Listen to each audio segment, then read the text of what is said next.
మేమందరం కలిసి ఒక కథ చెప్తాం వినండి. తరువాత ఎవరు గొప్పవారో చెప్పండి. సౌదరాజమందు జన్మించనొక బిడ్డ, పూరి గుడిసెలో పుట్టనొకడు, ప్రబలి రంగు నిండు రాజయ్యనొక్కడు, ఒకడు రాను రాను సుకవి అయ్యో. అనగా ఒక రాజ్యంలో రాజభవనంలో ఒక అబ్బాయి పుట్టాడు. అలాగే పూరి గుడిసెలో ఒక అబ్బాయి పుట్టాడు. భవనంలో పుట్టిన వాడు పెరిగి రాజు అయ్యాడు. అలాగే పూరి గుడిసెలో పుట్టిన వాడు పెరిగి కవి అయ్యాడు.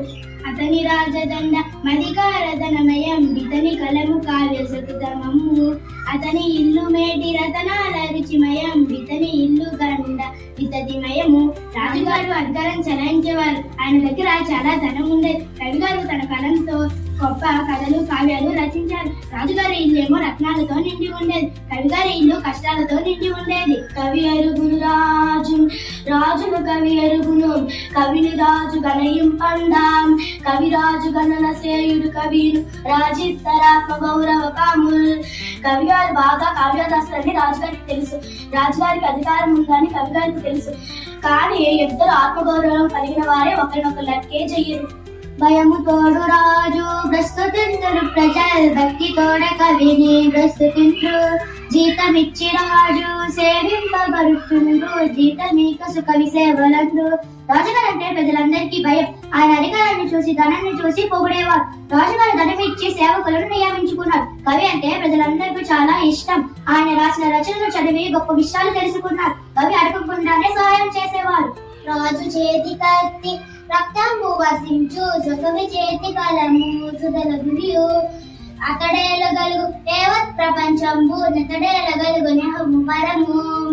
రాజుగారు తరచుగా వద్దలు చేసేవాడు కనుక ఆయన కత్తి ఎప్పుడు రక్తాన్ని కురిపించేది. కవిగారి కలము అమృత వంటి చల్లలైన రచనలు అందించేది. రాజుగారు ఈ ప్రపంచం మొత్తాన్ని పరిపాలించాడు. కవిగారి రచనలు చదువుకొని ఆనందంగా పరిపాలించాక పుణ్యఫలం లభించేది. ఈ లోకాన్ని పైలోకాన్ని కూడా కవి ఎడగలిగాడు. రాజు మరణించే ఒక తార రాలిపోయి, కవి మరణించే ఒక తార గగనమెక్కే, రాజు జీవించే రాత్రి గ్రాములను, కవి జీవించే ప్రజల నాలుకల యందు. కొన్నేళ్లకు రాజుగారు చనిపోయాడు. అయ్యయ్యో చుక్క రాలింది అని అందరూ అన్నారు. రాజుగారు గుర్తుగా రాతి విగ్రహాలు చెక్కించి రాజ్యం అంతా నిలిపారు.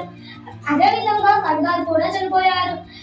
అతను చనిపోయిన ఆకాశంలో ద్రోదాల్లో మెరుస్తున్నాడు అని అందరూ అన్నారు. కవి రాసిన పద్యాలు పాటలు అన్ని పాడుకొని కవిని ఎప్పటికీ మర్చిపోలేదు.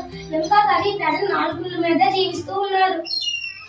ఇప్పుడు ఎవరు గొప్పవారో చెప్పండి. కవే గొప్పవారు తాతయ్య.